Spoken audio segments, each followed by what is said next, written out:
በጃፓን ሀገር ንጽህና የውዴታ ግዴታ የዕለት ተዕለት እንቅስቃሴ ስነ ምግባራዊና መንፈሳዊ እንዲሁም ማህበራዊ እሴት ነው።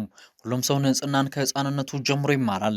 ሁሉም ተማሪ ወደ ትምህርት ቤት ሲገቡ የውጭውን ጫማ የሚባለውን አውልቀው እንደሚገቡ ይነገራል። በጃፓን ትምህርት ቤቶች ውስጥ የጽዳት ሰራተኞችን ብዛም አይቀጠሩም። ከህፃናት ማቆያ ጀምሮ እስከ ሁለተኛ ደረጃ ትምህርት ቤት ድረስ ያሉ ተማሪዎች በየቀኑ ከ15 እስከ 20 ደቂቃ ክፍላቸውን ኮሪደሩና መጸዳጃ ቤቱን ራሳቸው ያጸዳሉ። ይህም ሶጂ ተብሎ ይጠራል። በጃፓን የሺንቶ እምነት አሶጂ የሚባለው ንጽህና ለአምላክ መቅረብ ነው ተብሎ ይታመናል። መርከስ ወይም መቆሸሽ እንደ መጥፎ ነገር ስለሚታይ መታጠብና መጽዳት መንፈስን እንደማደስ ይቆጠራል። በትራንስፖርት ዘርፍም የጃፓን ባቡሮች አውቶቡሶችና ታክሲዎች እጅግ በጣም ንጹህ ናቸው። የባቡር ማጽጃ ሰራተኞች ባቡሩ ጣቢያ በቆመበት 7 ደቂቃ ውስጥ ብቻ ሙሉ በሙሉ አጽድተው ቀጣዩን ተሳፋሪ ዝግጁ አድርገው የመቀበል አስገራሚ ጥበብ አላቸው። ይህንኑ የጽዳት ብሂላቸውን በዓለም እግር ኳስ በተለይም ደግሞ የዓለም ዋንጫ በሚመጣበት ወቅት የጃፓን ደጋፊዎች ድርጊት በብዙ መልኩ ትኩረትን የሚስብ ነገር ነው። ጃፓን ብሔራዊ ቡድን ጨዋታውን ቢያሸንፍም ባያሸንፍም ጨዋታው ምንም አይነት ውጤትን ቢያስተናግድ ጨዋታው እንደተጠናቀቀ ደጋፊዎች ወዲያውኑ ስቴዲየሙን ለቀው አይወጡም። ይልቁንም አስቀድመው ይዘዋቸው የገቡትን ሰማያዊ ቆሻሻ ከረጢቶች ፕላስቲኮችን ያወጣሉ። ከረድፍ ወደ ረድፍ እየተንቀሳቀሱ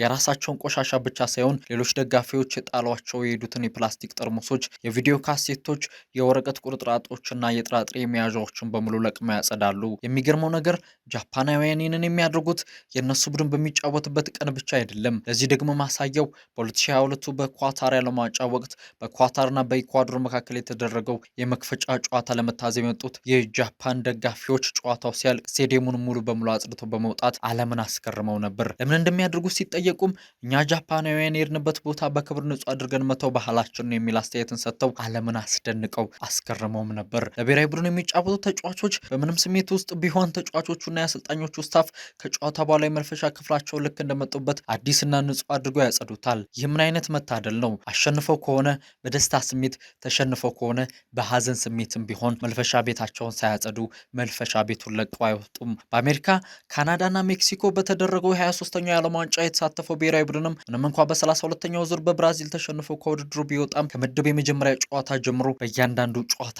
ደጋፊዎቻቸው ስቴዲየሙን ሲያጸዱ ተስተውሏል። የመጀመሪያ ጨዋታ ከኔዘርላንድ ጋር በነበራቸው የምድቡ ጨዋታ አስደናቂ እንቅስቃሴን ብሔራዊ ቡድናቸው ሲያስመለክት፣ ደጋፊዎቹ ደግሞ በስታዲየሙ ውስጥ ስቴዲየሙን አጽድተው መውጣታቸው በርካቶችን ሲያነጋግር ቆይቷል። በብራዚል በ32ኛው ዙር የጥሎ ማለፍ ጨዋታ ከተሸነፉም በኋላ የጃፓን ብሔራዊ ቡድን ደጋፊዎች ስቴዲየሙን በማጽዳት የሁልጊዜም ጽዳት ሰራተኞች መሆናቸውን እንደዚሁ ማስመስከር ችሏል። ጃፓናውያን እጅግ በጣም አስገራሚ ባህል ያላቸው ሲሆን ይህንንም ባህላቸውን በዓለም ዋንጫው ላይ በስፋት እያስተጋቡት ይገኛሉ። በዓለም ዋንጫው ከተመለከትናቸው አስደናቂ ክስተቶች መካከል በሁልጊዜም በዓለም ዋንጫው እየተከታተል ነው የምንገኘው የጃፓን ብሔራዊ ቡድን ደጋፊዎች የጽዳት ተምሳሌትነትና የብሔራዊ ቡድን ተጫዋቾችም ይህንኑ ማድረጋቸው በርካቶችንም እያነጋገርና ከበርካቶችም አድናቆት እንዲቸራቸው እያደረገ ይገኛል።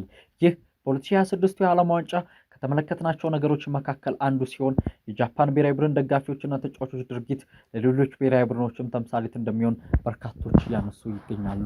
ውድ አድማጮችን ለዛሬ በ2026 የዓለም ዋንጫ የጃፓን ብሔራዊ ቡድን ደጋፊዎችና ተጫዋቾች ለጽዳት ተምሳሌትነታቸው ያሳያቸውን መርሃ ግብር ያሳየናችሁ መሰናዶ ይህንን ይመስላል። በሌላ መሰናዶ እስከምንገናኝ ድረስ ቸር ሰንብቱን።